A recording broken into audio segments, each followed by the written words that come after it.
இயேசுவே புகலிடம், நம் இயேசுவே புகலிடம். இயேசுவே புகலிடம், நம் இயேசுவே புகலிடம்.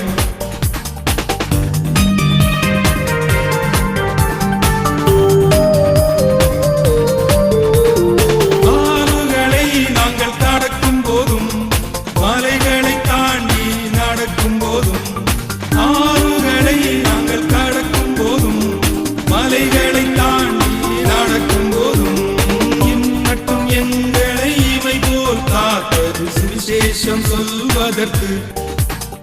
இயேசுவே புகலிடம், நம் இயேசுவே புகலிடம். இயேசுவே புகலிடம், நம் இயேசுவே புகலிடம். ஆண்டவரும் இரட்சகருமாகிய இயேசு கிறிஸ்துவின் இனிய நாமத்தினாலே உங்களை வாழ்த்துகிறேன். இன்றைக்கும் கூட இயேசுவே புகலிடம் நிகழ்ச்சியின் மூலமாய் உங்களை நான் சந்திப்பதில் ஒரு பெரிய சந்தோஷம். என் அன்பு தேவ பிள்ளைகளே, நம்முடைய குடும்பங்களுக்குள்ள, நம்முடைய சபைகளுக்குள்ள, நம்முடைய வியாபாரங்களில், நாம் கையிட்டு செய்யக்கூடிய வேலைகளில் அடுத்தடுத்த வளர்ச்சி என்பது எல்லாரும் எதிர்பார்க்கிற ஒன்றுதான்.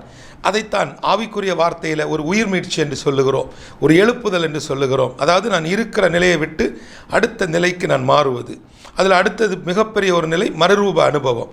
நன்றாய் நீங்கள் கவனிக்க வேண்டும். நான் யதார்த்தமாய் உங்களிடத்தில் பேசுகிற அந்த காரியங்கள் உங்களுடைய உள்ளான மனிதருக்குள்ள அல்லனா உள்ளான அனுபவங்களுக்குள்ளே இருக்கக்கூடிய அந்த ஒரு கண்கள் திறக்கப்பட வேண்டும். உங்களுடைய பார்வைகள் சரிப்படுத்த வேண்டும். உங்கள் பார்வை சரியாக இருக்கணும். நீங்கள் பார்க்குற பார்வையில் ஒரு புதிய கோணம் தெரிய வேண்டும். நீங்கள் பார்க்குற பார்வைகள், நீங்கள் பேசுகிற பேச்சுக்களில், நீங்கள் உங்களுடைய நடக்கைகள், உங்களுடைய செய்கைகள் எல்லாவற்றிலையும் ஆவிக்குரிய மனிதனுடைய காரியத்தை பிரதிபலிக்க வேண்டும் என்று சொல்லி நான் உங்களை மனதார ஆசீர்வதிக்கிறேன். இன்றைக்கு நான் உங்களோடு ஒரு சில வார்த்தைகளை மிக வேகமாய் பகிர்ந்து கொள்வதற்கு ஆதாரமாய் எடுத்துக்கொண்ட வேத பகுதி லூக்கா 7வது அதிகாரம், அதில் உள்ள முதல் 10 வசனங்கள்.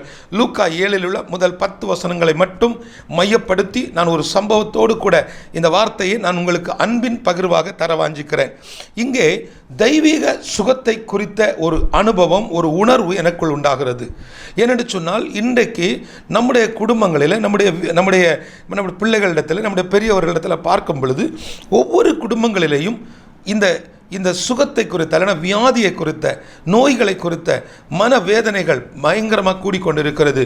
ஒவ்வொரு வீடுகளிலேயும் மாதம் வரக்கூடிய வருமானத்தில் ஒரு பெரும் பகுதி மருந்துக்கு போயிடுது, மருத்துவமனைக்கு போயிடுது, scan, blood report, daily injection, இப்படி போயிடுது.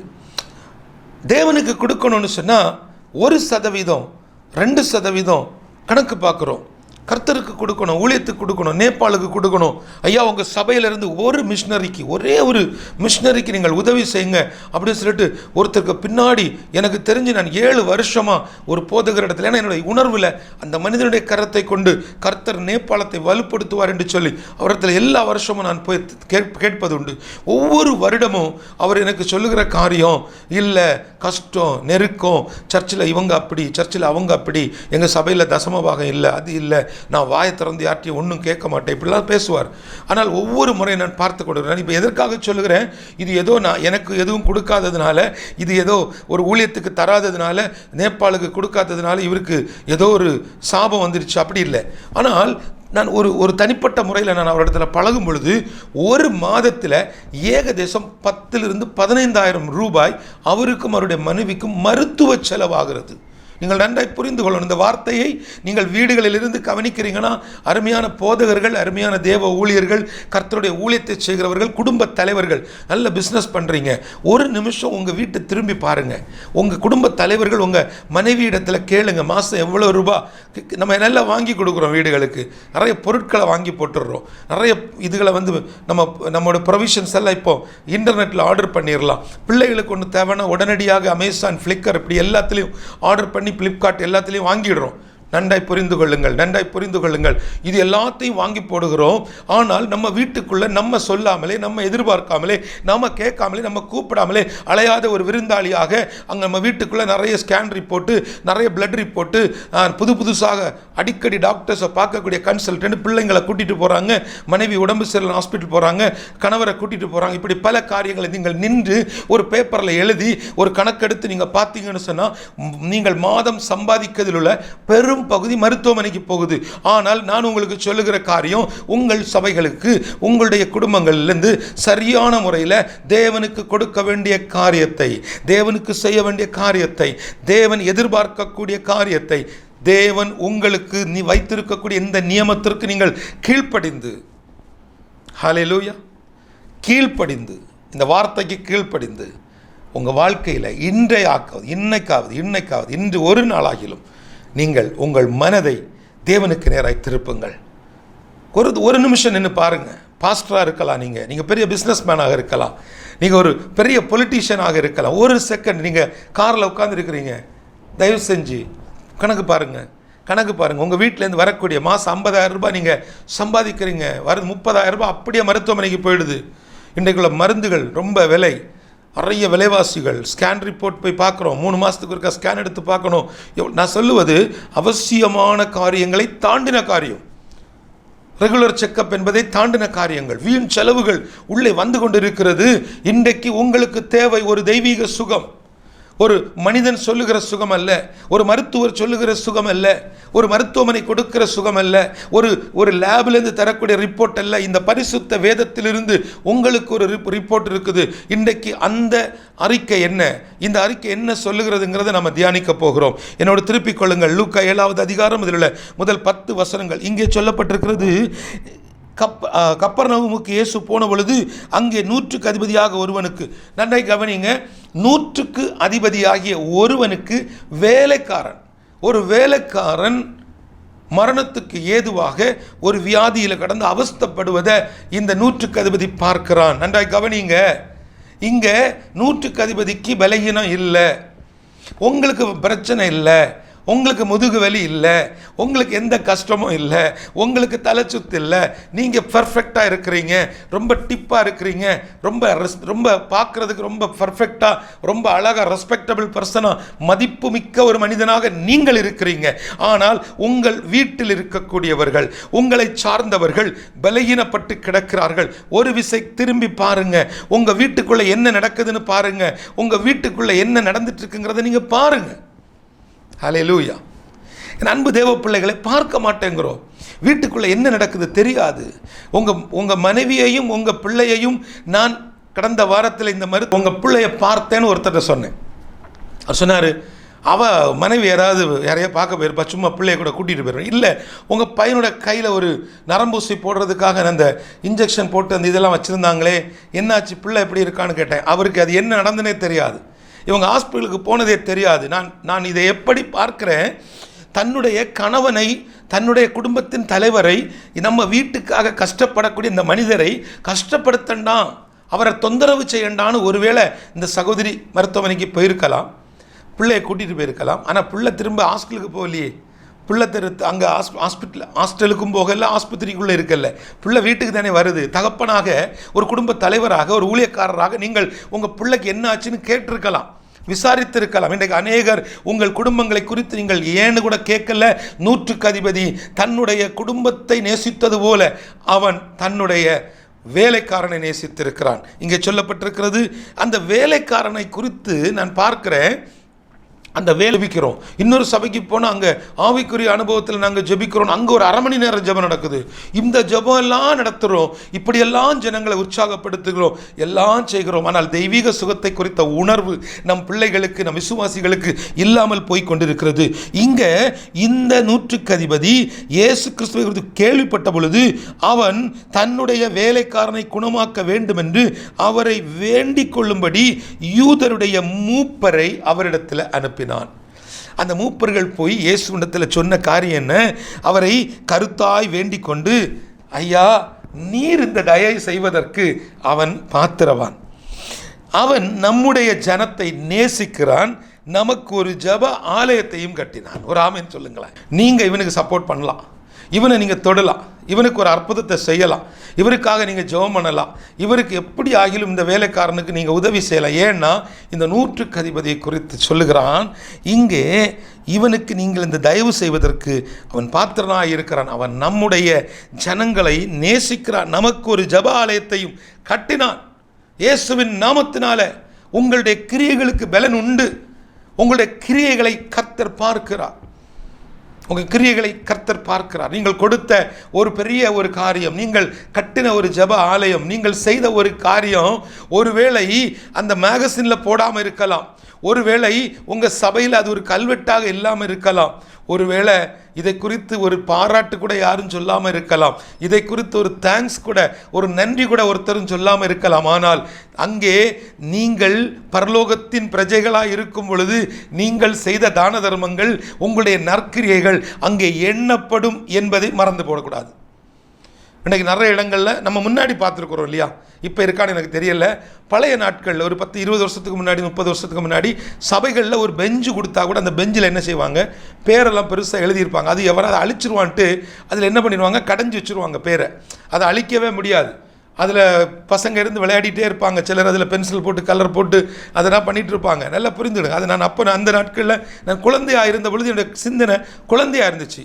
இவன் எவரோ ஒருத்தர் நமக்கு என்ன செய்யறான், பெருமைக்கு செய்கிறாங்க, இவங்க பேரை போட்டு பெருமைப்படுத்துகிறாங்க. நான் அதை எப்படி என்று பார்க்குறேன், அப்படி பெயர் போடுவது அல்லன்னு சொன்னால் ஒரு இடத்துல அந்த காரியத்தை வைப்பது, ஒரு கல்வெட்டை வச்சு இந்த காரியம் பண்ணுறாங்க அப்படின்னா இது பேர் பிரஸ்தாபத்துக்காக அல்ல, இது போல் நீங்களும் செய்யுங்கள் என்று சொல்லி உங்களுக்கு ஒரு விழிப்புணர்வை அல்லது உங்களுக்கு ஒரு உணர்வை தருவதற்கு இவை பிரயோஜனப்படுது. இதை மாற்றி எடுத்துக்கிடலாம், நெகட்டிவாக எடுக்கிறவங்க நெகட்டிவாகவும் எடுத்துக்கிடலாம். அப்பொழுது இயேசு அவர்களுக்கு கூட, நான் இதை எப்படி பார்க்கிறேன்னா, உங்களை குறித்து ஒரு நற்சாட்சி, நீங்கள் செஞ்ச தான தர்மத்தை குறித்து, நீங்கள் செய்த நற்கிரியைகளை குறித்து, ஆண்டவரே நேபாளில் ஒரு சர்ச்சு கட்டிகிட்டு இருக்கும் பொழுது மேற்கூரை போடுறதுக்கு டின் ஷீட் போடணுமா காங்கிரீட்டில் போடணுமான்னு யோசிக்கும் பொழுது இந்த குடும்பம் உண்மையாக கஷ்டத்திலிருந்து அவங்க சொன்னாங்க, இல்லை நாங்கள் 2 மாடி வீடு கட்டிகிட்டு இருக்கிறோம், எங்களுக்கும் நிறைய கஷ்டம் இருக்குது, ஆனால் நீங்கள் அந்த சர்ச்சுக்கு நீங்கள் காங்கிரீட் தான் போடணும்னு சொல்லி அடம் பிடிச்சு நின்று ஏகதேசம் ஒரு பெரிய தொகையை இவர்கள் கொடுத்து அந்த சபையை கட்ட வச்சாங்கன்னு தேவனிடத்தில் முறையிடும் பொழுது அவர் உங்கள் கூட வருவார், உங்கள் வீட்டுக்கு அற்புதம் செய்வார், அவர் உங்களுக்கு ஒரு நன்மை செய்வார். இது ஆவிக்குரிய கண்ணோட்டத்தில் புரிஞ்சுக்கிடுறவங்க புரிஞ்சுக்கிடலாம். ஆவிக்குரிய கண்ணோட்டம் இல்லாமல் ஏதாயிலும் முறுமுறுக்கிறவர்கள், ஏதாயிலும் பேசுகிறவர்கள் நீங்கள் பேசிக்கொண்டே இருக்கலாம். அடுத்த செய்தியில் நம்ம சந்திக்கலாம். நான் இன்னைக்குள்ள செய்திக்கு வருகிறேன். ரொம்ப ரொம்ப முக்கியமான ஒரு காரியம். அப்பொழுது இயேசு அவர்களுடைய கூட போனார். வீட்டுக்கு சமீபமான போது 100க்கு அதிபதி, ஐயா இயேசு அவனுக்கு நன்மை செஞ்சிடலாம், பாவம் அவர் ஒரு நற்கிரியை செஞ்சிருக்கிறான், அவன் நம்ம தயவு செய்கிறதுக்கு பாத்திரம் உள்ளவன் என்று சொல்லி இயேசுவே முடிவு பண்ணி கூட போகிறார். ஆனால் 100க்கு அதிபதி சொல்கிறான், தன்னுடைய சிநேகிதர்களை பார்த்து அவர் சொல்கிறான், நீங்கள் அவரிடத்தில் போய் நீங்கள் வருத்தப்பட வேண்டாம், நீர் என் வீட்டு வாசலுக்குள் பிரவேசிக்க நான் பாத்திரன் அல்ல. ஐயா நான் சர்ச்சை கட்டி கொடுத்துருக்கிறேன், நான் எத்தனையோ பிள்ளைகளை படிக்க வைக்கிறேன், எத்தனையோ ஊழியங்களுக்கு நான் கொடுக்குறேன், அதெல்லாம் ஒன்றும் இல்லையா, இயேசு என் வீட்டுக்குள்ளே வர்றதுக்கு நான் இன்னும் தகுதிப்படலைன்னு சொல்லி தன்னை தாழ்த்துகிறான். எத்தனை பேர் இப்படி சொல்ல முடியும்? எத்தனை பேர் உங்களிடத்தில் இப்படி சொல்ல முடியும்? 100 ரூபாய் காணிக்க கேட்டு உங்கள் வீட்டுக்கு வரும் பொழுது அந்த சகோதரனிடத்தில், அந்த சகோதரிடத்தில் நான் அவருக்கு 1000 கொடுக்குறேன், இவருக்கு 5000 கொடுக்குறேன், அந்த ஊழியம் என்னை வளர்ந்து நிற்குதுன்னு அதுக்கு நான் தான் காரணம், இந்த ஊழியத்துக்கு அந்த கட்டடம் நான் தான் கட்டி கொடுத்தேன், எல்லா கதைகளையும் சொல்லிட்டு இப்போ நான் ரொம்ப கஷ்டத்தில் இருக்கிறேன், உனக்கு தர முடியாதுன்னு சொல்லி என்ன செய்கிறோம், ஒருத்தங்களை அனுப்பி விடுறோம். நீங்கள் செஞ்சுருக்கிறது தானே, நீங்கள் இப்படி பண்ணியிருக்கிறீங்க தானே, ஒருவேளை நீங்கள் இதை பார்த்துட்டு இருக்கக்கூடியவங்க இப்படிப்பட்ட காரியங்களை பண்ணியிருக்கீங்கன்னா நீங்கள் அதை ஒப்பு கொடுக்கணும். இது ஒரு சின்ன காரியம், நான் இதுக்கு ஒப்பு கொடுக்கணும் இல்லை, இந்த சின்ன காரியம் உங்களுக்கு வர வேண்டிய ஒரு பெரிய ஆசீர்வாதத்தை தடுத்து கொண்டு இருக்கிறது. உங்களுக்கு நடக்க வேண்டிய ஒரு தெய்வீக சுகத்தை இந்த சின்ன காரியம் தடுத்து வச்சிருக்குது. அப்போ நீங்கள் என்ன செய்யணும்? ஜெபிக்கணும், அழணும், ஒப்புரவாகணும். ஆண்டவரே நான் இன்றைக்கி தான் பேசினேன், என் வீட்டுக்கு 2 சகோதரிகள் வந்தாங்க, அவங்கக்கிட்ட நான் என்ன குறித்து நான் பெரிய பெருமை பேசினேன், என் பிள்ளைகள் வெளிநாட்டிலேருந்து பணத்தை என்கிட்ட தான் தருவாங்க, நான் தான் வாங்கி வச்சு அதை எல்லாருக்கும் பிரித்து கொடுப்பேன். எத்தனை வருஷம் கொடுப்பீங்க? இருக்கிற மட்டும் தானே கொடுக்க முடியும். ஒரு ஆமென் சொல்லுங்களேன். இருக்கிற வரைக்கும் தானே கொடுக்க முடியும். அதுக்கப்புறம் இந்த பணத்தை என்ன பண்ண முடியும்? கூட எடுத்துகிட்டு போக முடியுமா? பிள்ளைகள் உங்களை நம்பி கொடுக்கும் பொழுது அதை நன்மை செய்ய திராணி உள்ள நேரங்களில் நன்மை செய்யத்தக்கவர்களுக்கு செய்யாமல் இராதிருங்க. ஒரு திராணி இருக்குது, செஞ்சிருங்க. ஒரு சகோதரன் சொல்லுகிறார், அப்பா நான் அனுப்பின அமௌண்ட்டில் 3000 ரூபாவை எடுத்து ஒரு மிஷினரிக்கு கொடுத்துருங்க. நான் சமீபத்தில் ஒரு சகோதரனை பார்த்தேன், சமீபத்தில் இந்த தொலைக்காட்சியில் ஒரு நிகழ்ச்சியை பார்த்தேன், அந்த ஊழியத்தை குறித்து நீங்கள் விசாரித்து கொடுங்க, ஆனால் இந்த இந்த இந்த தகப்பன் என்ன சொல்லுகிறார், ஐயோ அவருக்கெல்லாம் கொடுக்க வேண்டாம், அவெல்லாம் நல்லா இருக்கிறான், அவன் நல்ல கார் வச்சுருக்கிறான், நல்ல வீடு இருக்குது, அவன் கட்டடம் கட்டிகிட்டு இருக்கிறான், அவன் அங்கே அப்படி இருக்கிறான், அவங்க அம்மா அப்பாவை பற்றி எனக்கு தெரியும், அவங்க பெரிய ஆட்கள், அவங்க பெரிய பின்னணி பெரிதல்லையா, எனக்கு முன்னணியில் இருக்கக்கூடிய இயேசு பெரியவர், எனக்கு முன்னணியில் போய்கொண்டிருக்கக்கூடிய தெய்வம் பெரியவர். ஏன்னு சொன்னால் நாங்கள் ஓடுகிற ஓட்டம் அவருக்கான ஓட்டம். அல்லேலூயா. ஒருவேளை உங்கள் இருதயத்துக்குள்ளால இந்த மாதிரி வேலைகள்லாம் நம்ம பண்ணியிருக்கிறோம் அப்படின்னு நினச்சிட்டிங்கன்னா ஒப்பு கொடுத்துருங்கிறேன். ஒப்பு கொடுத்து ஜெபம் பண்ணுங்க. கர்த்தர் உங்களை ஆசீர்வதிப்பார். கர்த்தர் உங்களுடைய குடும்பங்களை, உங்கள் தலைமுறைகளை பொறுப்பெடுத்துக் கொள்வார். அவன் சொல்கிறான், சிநேகிதன் சொல்லுவான், இயேசு கிறிஸ்து, ஏசப்பா என் வீட்டுக்கு வர வேண்டாம்ப்பா, அதுக்குள்ளே பாக்கியம் என்கிட்ட இல்லை, அதுக்குள்ளே தகுதி என்கிட்ட இல்லை, எனக்கு தேவை என்ன, என் வேலைக்காரன் சுஸ்தமாகணும். இங்கே போய் நான் உம்மிடத்தில் வரவும் என்னை பாத்திரனாக எண்ணவில்லை. ஐயா, நான் உங்கள் காலில் வந்து விழுகிறதுக்கோ நீங்கள் என்ன தேடி வருவதற்கோ ஒன்றுமே இல்லை, ஒன்றுமே இல்லை. ஒரே ஒரு வார்த்தை சொல்லுங்க ஐயா, ஒரே ஒரு வார்த்தை மட்டும் சொல்லும், அப்பொழுது என் வேலைக்காரன் சொஸ்தமாவான். இவ்வளவு பெரிய ஒரு காரியம் பாருங்க. இயேசுவே சொல்லுகிறார், இந்த வசனத்தில் சொல்லப்பட்டிருக்கிறது, இயேசு இவைகளை கேட்டு அவனை குறித்து ஆச்சரியப்பட்டு திரும்பி தமக்கு பின் செல்லுகிற திரளான ஜனங்களை நோக்கி, இஸ்ரவேலுக்குள்ளும் நான் இப்படிப்பட்ட விசுவாசத்தை காணவில்லை என்று உங்களுக்கு சொல்லுகிறேன் என்றார். இயேசு கிறிஸ்துவுக்கு ஆச்சரியப்படவில்லை. அப்போ தேவன் ஆச்சரியப்படும் விதத்தில் உங்களுடைய நம்பிக்கைகள் பெருகும் பொழுது நீங்கள் தெய்வீக சுகத்தை உணர முடியும். அப்போ இங்கே சொல்லப்பட்டிருக்கக்கூடிய காரியம், இதில் நூற்றுக்கு அதிபதியுடைய அதிகாரத்தை குறித்து, அல்லனா அவன்கிட்ட இருந்த ஒரு பவர், அதை குறித்து அங்கே சொல்லப்பட்டிருக்கிறது. தனக்கு இவ்வளோ அதிகாரம் இருக்குது, எனக்கு கீழ்ப்பட்டுக்கிற சேவகர் உண்டு, நான் ஒருனை போனா போவான், மற்றொன்று வானா வருவான், என் வேலைக்காரனை இதை செய் நான் செய்வான் என்று நான் சொன்னதாக எல்லாமே செய்கிறதுக்கு என்கிட்ட ஆள் இருக்குது. ஆனால் நீங்கள் தொட்டாதான் சுகம் நடக்கும். ஐயா, நான் மருந்து சாப்பிட்ருக்கேன், ஐயா நான் டெஸ்ட் எடுத்துருக்கிறேன், நான் ரிப்போர்ட் பார்த்துருக்கிறேன், எல்லாம் பண்ணிட்டேன்ப்பா, நல்ல டாக்டர், ஸ்பெஷலிஸ்ட் டாக்டர், எல்லாமே இருக்குது, இது எல்லாமே இருக்குது. ஆனால் இதெல்லாம் செய்யக்கூடிய எனக்கு உள்ளால ஒரு தெய்வீக சுகம் உங்களிடத்துலேருந்து கிடைக்கும்னு நான் விசுவாசிக்கிறேன். நீங்கள் வேலைக்காரனை தொட்டால் அவருக்கு கண்டிப்பாக சுகம் நடக்கும். ஒரு வார்த்தை மட்டும் நீங்கள் சொல்லுங்கள். நீங்கள் அவன் வீட்டுக்கிட்ட வர வேண்டாம், என் வீட்டுக்கு வர வேண்டாம், அவனை தொட வேண்டாம், ஒரே ஒரு வார்த்தை மட்டும் சொல்லும், என்னுடைய வேலைக்காரன் சுஸ்தமாகும். நீங்கள் இன்றைக்கி சொல்ல போகிறீங்க, ஆண்டவரே ஒரு வார்த்தை சொல்லுங்கள், என்னுடைய குடும்பம் மாறும். ஒரு வார்த்தை சொல்லுங்கள், என் கணவர் ரட்சிக்கப்படுவார். நீங்கள் ஒரே ஒரு வார்த்தை சொல்லுங்கப்பா, உங்கள் பார்வைப்பட்டா போதும், என் குடும்பத்தில் எல்லாமே மாறிப்போகும், என் பிள்ளைகளுடைய வாழ்க்கை மாறிப்போகும், நீண்ட நாள் காத்திருப்புகள் மாறிப்போகும், இதுவரைக்கும் இல்லாத புதிய நன்மைகள் என் குடும்பத்துக்குள்ளே வரும். என்னுடைய வாழ்க்கையில் இந்த ஒரு காரியத்தை மட்டும் நீங்கள் செய்யுங்கன்னு அவன் கெஞ்சுகிறான். பாருங்கள், இந்த 10வது வசனத்தில் சொல்லப்பட்டிருக்கிறது, அனுப்பப்பட்டவர்கள்னா யார்? நூற்றுக்கு அதிபதியினுடைய காரியத்தை போய் சொல்கிறதுக்குன்னு போனாங்க பார்த்தீங்களா, இவர்கள் வீட்டுக்குள்ளே வந்து பார்க்குறாங்க, அந்த வியாதிப்பட்டு கிடந்த, அந்த வியாதியாய் கிடந்த வேலைக்காரன் சுகமடைந்திருந்தான். இன்றைக்கு அப்படிப்பட்ட ஒரு சுகம் உங்கள் வீட்டுக்குள்ளே நடக்க போகிறது நான் விசுவாசிக்கிறேன். இன்றைக்கி ஒரு வார்த்தை மட்டும் சொல்லுங்கள், ஒரு வார்த்தை மட்டும் சொல்லுங்கன்னு நீங்கள் செபிக்கும் பொழுது கர்த்தர் உங்களை கொண்டு பெரிய காரியங்களை செய்வார். என் அன்பு தேவ பிள்ளைகளே, ஒரு சின்ன காரியம் நீங்கள் யாரும் தவறாக எடுத்துக்கொள்ளண்டாம். எங்களுடைய இந்த ஸ்டுடியோவில் கடந்த ஒரு சில நாட்களாக இந்த வெயில் நேரங்களில் 2 ஏசி ஏர் கண்டிஷன் 2 இருக்குது, 2மே பழுதடைஞ்சிருச்சு. அதை சரி பண்ணின பிறகும் அதில் நிற்க முடியலை. அது சரி பண்ணின பிறகும் அதில் கேஸ் நிற்கலை, அதில் எல்லா ப்ராப்ளம்னு சொல்லிட்டாங்க. ஆனால் செய்திகள் நம்ம எடுக்கணும். தொடர்ச்சி என்னை பார்த்திங்கன்னா 25 நிமிஷம், அதாவது ஒரு அரை மணி நேரம் எடுக்கக்கூடிய செய்தி இப்போ பார்த்திங்கன்னா எதேசம் 1 hour ஆகிடுச்சு. ஒவ்வொரு நேரமும் அதை எதுக்காக ஜெபிங்க. ஒருவேளை கர்த்தர் உங்களுடைய இருதயத்தில் பேசுவார்னா நீங்கள் உதவி செய்யலாம். என் அன்பு தேவ பிள்ளைகளே, இந்த தெய்வீக சுகத்தை குறித்து நீங்கள் ஒரு காரியத்தை புரிந்து கொள்ளுங்கள். தெய்வீக சுகம் என்பது உங்களுக்கும் தேவனுக்கும் உள்ள ஒரு பெரிய ஒரு உறவு. தெய்வீக சுகம் என்பது நீங்கள் தேவனிடத்தில் வைத்திருக்கக்கூடிய அந்த விசுவாசத்தினுடைய அந்த அளவுகோலை பொறுத்தது. நான் வாஞ்சிக்கிறேன் இந்த மருந்து நான் சாப்பிட்றேன், நான் ஒரு டேப்லெட் எடுத்தேன்னா இயேசுவின் நாமத்தினால இந்த மருந்துகள் நான் இப்போ சாப்பிட்ற இந்த மருந்துகள் இயேசுவுடைய இரத்தமாய் மாறட்டும் என்று சொல்லி ஜெபத்தோடு நான் சாப்பிடுகிறேன். பிணியாளிக்கு வைத்தியம் தேவைப்படுகிறது. அதே நேரத்தில் பிணியாளியாக இருக்கக்கூடிய, வியாதிப்பட்டிருக்கக்கூடிய, பலகீனப்பட்டிருக்கக்கூடிய எனக்கு ஒரு தெய்வீக சுகம் வேண்டும் என்ற விசுவாசம் எனக்குள்ள இருக்கிறது. கண்களை மூடி ஜெபிப்போமா? கிருபையும் இரக்கமும் நிறைந்த எங்கள் நல்ல கர்த்தாவே, உமக்கு நன்றி செலுத்துகிறோம். இந்த நாளிலேயும் நீர் எங்களோடு இடைப்பட்டதுக்காக நன்றி. நீர் எங்களுக்கு நன்மை செய்ததுக்காக நன்றி. நீர் எங்களுக்கு கிருபை பாராட்டினதுக்காக நன்றி. ஒரு விசை கர்த்தர் மனம் இறங்குங்க.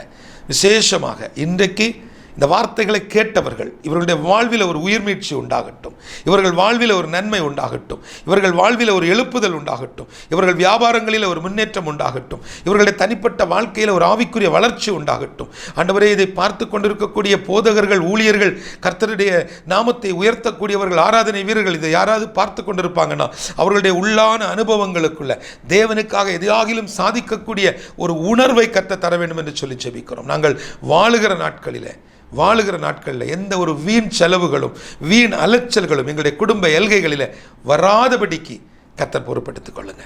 உங்களுடைய அன்பினால் நிரப்புங்க.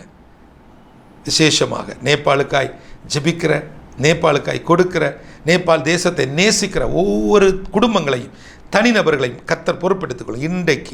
இன்றைக்கு ஆண்டவரே, நேபாளுக்காக நான் ஒரு பொருத்தனையை எடுக்கிறேன் என்று சொல்லக்கூடிய சகோதரர்களை, சகோதரிகளை, குடும்பங்களை, பெரியவர்களை, அருமையான சீனியர் சிட்டிசன், அங்கிள், ஆண்டி, யாராக இருந்தாலும் சரி, நேபாள் மிஷனரிகளுக்காக, நேபாள் பிள்ளைகளுக்காக, நேபாளத்தில் கட்டப்பட்டு இந்த வருஷத்தில் அக்டோபர் மாதம் நாங்கள் பிரதிஷ்டை செய்ய வேண்டிய அந்த சபைக்காக, தாதல் தூரா மாவட்டத்தில் உள்ள அந்த சபைக்காக, அங்கே கட்டப்பட்டு வரும் அந்த ஆண்டவரே, அந்த எட்டர்னல் கிரேஸ் ஜிஎஃப்என் சர்ச்சுக்காக நாங்கள் ஜெபிக்கிறோம். ஆண்டவரை, எத்தனையோ பிரச்சனைகள், எத்தனையோ நெருக்கடிகள்.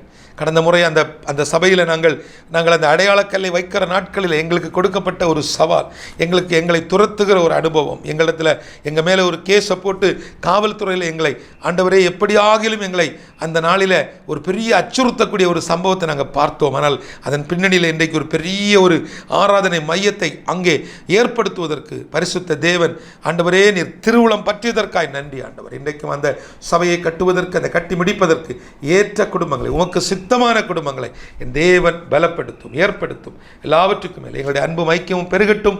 இந்த ஊழியத்திற்காக, இந்த தரிசனத்திற்காக, இந்த ஒளிபரப்பிற்காக ஆண்டவரே மனதார தியாகத்தோடு உதவி செய்யக்கூடிய ஒவ்வொரு குடும்பங்களையும் என் கர்த்தர் பலப்படுத்தும். உங்கள் தெய்வீக சுகம் இந்த குடும்பங்களில் வெளிப்படட்டும் ஆண்டவரே. ஒரு விசை மனம் இறங்கும். இயேசுவின் மூலம் ஜெபிக்கிறேன் நல்ல பிதாவே, ஆமேன், ஆமேன். எனக்கு மிகவும் பிரியமான என் அன்பு தேவஜனமே, இந்த நாட்களில் நீங்கள் இந்த தொலைக்காட்சி வழியாக ஒவ்வொரு முறையும் நான் நேபாளத்தை குறித்து சொல்லுகிற காரியங்களை கேட்டுக்கொண்டிருக்கிறீர்கள். தேவ தயவினாலே கடந்த 15 ஆண்டுகளாக நேபாள் தேசத்தை குறித்த தரிசனத்தை, பாரத்தை சுமந்து கொண்டு காஸ்பல் ஃபார் நேபாள் என்று சொல்லக்கூடிய ஒரு ஸ்தாபனத்தை ஏற்படுத்தி அதன் மூலமாக இறைப்பணிகளையும், ஃபீட் நேபாள் என்று சொல்லக்கூடிய ஒரு தொண்டு நிறுவனத்தை ஏற்படுத்தி அதன் மூலமாக சமூக பணிகளையும் செய்து வருகிறோம். பலர் விதமாக பல இடங்களில், பல சூழ்நிலைகளில் மிகப்பெரிய வேதனையான, கடினமான, மிகவும் கஷ்டமான சில சூழ்நிலைகளை கொடுத்த பொழுதிலேயும், தேவன் சில காரியங்களை அனுமதித்த போதிலேயும், கர்த்தருக்காக இது தேவன் கொடுத்த தரிசனம் என்பதை புரிந்து கொண்டு எல்லாவற்றையும் சகித்து இந்த ஊழியத்தின் பாதையிலே நாங்கள் இருக்கிறோம். இன்றைக்கு என்னோடு கூட 80 மிஷனரிகள் மற்றும் சபைகள், இன்னுமாக ஏகദേശம் 330க்கும் அதிகமான பிள்ளைகள், இப்படி அநேக காரியங்களை இந்த ஊழியத்தின் மூலமாக நாங்கள் செய்து வருகிறோம். நம்முடைய இந்திய தேசத்துக்குள் இருக்கக்கூடிய மாநிலங்களிலே நடக்கக்கூடிய, அதாவது வட இந்தியாவில் உள்ள மாநிலங்களிலே நடக்கக்கூடிய ஊழியங்களில் இருக்கக்கூடிய சில காரியங்களை பார்க்கும் பொழுது, அல்லது அவர்களுடைய கட்டமைப்பை பார்க்கும் பொழுது, அதுபோல நேபாளுக்குள்ளேயும் இல்லையே, அல்லது அதே போல நம்மளால் செய்ய முடியவில்லையே என்று சொல்லக்கூடிய சில எண்ணங்கள், எதிர்பார்ப்புகள் எனக்கும் என்னோடு கூட இருந்த ஜனங்களுக்கும், குறிப்பாக எங்களுடைய நிர்வாகக்குழு அங்கத்தினர்களுக்கும் இந்த எண்ணங்கள் இருந்தது உண்மைதான். ஆனால் தேவன் நேபாள் என்ற இன்னொரு தேசத்திற்கு எங்களை கொண்டு போனதற்கான முகாந்திரத்தை நாங்கள் கண்டுகொண்டோம். இப்படி 2009 முதல் நேபாளுக்குள் நடைபெற்ற ஊழியங்கள் 2015ஆம் ஆண்டு ஏப்ரல் மாதம் 25ஆம் தேதி நடைபெற்ற ஒரு மாபெரும் பூகம்பம், உலகமே உற்று கவனித்து உலக நாடுகளெல்லாம் உதவி செய்யக்கூடிய அளவில் நேபாளுக்குள்ளே ஒரு பூகம்பம் வந்தது. நீங்கள் பார்த்திருப்பீர்கள், கேள்விப்பட்டிருப்பீர்கள். அந்த பூகம்பத்தை மையப்படுத்தி, அந்த பூகம்பம் வந்த நாட்களை மையப்படுத்தி அங்கே சில மாதங்கள் இருந்து சில காரியங்களை செய்வதற்கு கர்த்தர் அடியனுக்கு உதவி செய்தார். என்னோடு கூட நின்று எனக்கு வழிகாட்டினவர்கள், என்னோடு கூட நின்று என்மேல் பழி சுமத்தினவர்கள், என்னோடு கூட இருந்து பல நம்பிக்கை துரோகங்களை செய்தவர்கள், இப்படி பல நபர்களை களை எடுப்பதற்கும் களை எடுத்து பிதாவினால் நடப்படாத நாற்றுக்களை விட்டு விலகுவதற்கும் தேவன் எனக்கு ஆவிக்குரிய முதிர்ச்சியை கொடுத்தார். அதுவரைக்கும் யார் எதை சொன்னாலும் நம்பிக்கொண்டு இவர்கள் சொல்லுவது சரியாகத்தான் இருக்கும் என்ற ஒரு பெரிய நம்பிக்கையோடு இருந்த எனக்கு நாசியில சுவாசமுள்ள மனிதன் மேல் வைக்கக்கூடிய நம்பிக்கையை குறித்த ஒரு தெளிவை ஆண்டவர் எனக்கு கொடுத்தார். நான் ஆராதிக்கக்கூடிய தேவன் எந்த சூழ்நிலையிலையும் என்னை ஒரு நாளும் கைவிட்டதில்லை. எத்தனையோ பாடுகள், எத்தனையோ நெருக்கங்கள், குறிப்பாய் பொருளாதார நெருக்கடிகள் வந்து நிற்கும் பொழுதெல்லாம் நான் உனக்கு போதித்து நீ நடக்க வேண்டிய வழியை உனக்கு காட்டுவேன், உன்மேல் என் கண்ணை வைத்து உனக்கு ஆலோசனை சொல்லுவேன் என்று சொன்ன கர்த்தர் உண்மையாய் இன்றளவும் என்னை நடத்துகிறார். 2007 ஆண்டு பஹரின் தேசத்திலிருந்து முழுநேர ஊழியத்திற்காக அழைப்போடு வந்த எனக்கு 2 வருட காலம் எனக்கு கொடுக்கப்பட்ட ஊழியம் என்ன என்பதை புரிந்து கொள்வதற்கு தேவன் தாமதப்படுத்தினார். அந்த 2 வருட காலம், அதாவது 2 வருஷ காலம் அமர்ந்திருந்து பல கஷ்டங்களை அனுபவிப்பதற்கு, குறிப்பாக அந்த காத்திருப்பு ரொம்ப ஒரு வேதனையான நாட்களாக இருந்தது. 2009 ஆண்டு முதல் இன்றளவும் கர்த்தர் நேபாள் தரிசனத்தை சுமப்பதற்கு பலன் தருகிறார், தயவு தருகிறார், கிருபை தருகிறார். எல்லாவற்றுக்கு மேலே அவரே எங்களை ஏந்தி தாங்கி சுமந்து தப்புவிக்கிறார். ஒவ்வொரு வருடமும் நாங்கள் ஏப்ரல் மாதம் 25 உயிர்மீட்சி நாளாக அனுசரித்து வருகிறோம். என் அன்பு தேவ பிள்ளைகளே, இந்த உயிர்மீட்சியின் பின்னணி என்ன, இந்த உயிர்மீட்சி எப்படி வந்தது, இந்த உயிர்மீட்சினால் இன்றைக்கு நேபாளுக்குள் இருக்கக்கூடிய மாற்றங்களை குறித்து நான் உங்களுக்கு ஒரே ஒரு வார்த்தை சொல்லுகிறேன். கர்த்தர் இன்றளவும் நேபாள் மேல் கிருபையாய் இருக்கிறார். கர்த்தருடைய பார்வை, கர்த்தருடைய செயல், கர்த்தருடைய கரம் நேரடியாய் நேபாளத்திற்குள் செயல்பட்டு கொண்டிருப்பதை நாங்கள் பார்க்கிறோம். இன்றைக்கு வசனம் சொல்ல முடியாத அந்த தேசத்துக்குள்ள, இயேசுவை அறிவிக்க முடியாத தேசத்துக்குள்ள வேத புத்தகங்களை வழங்குவதற்கும், வசனம் சொல்லும் ஞானஸ்நானத்தை கொடுப்பதற்கும், தேவனை ஆராதிப்பதற்கு சபைகளை கட்டுவதற்கும் கர்த்தர் வாசல்களை திறந்து தந்திருக்கிறார்.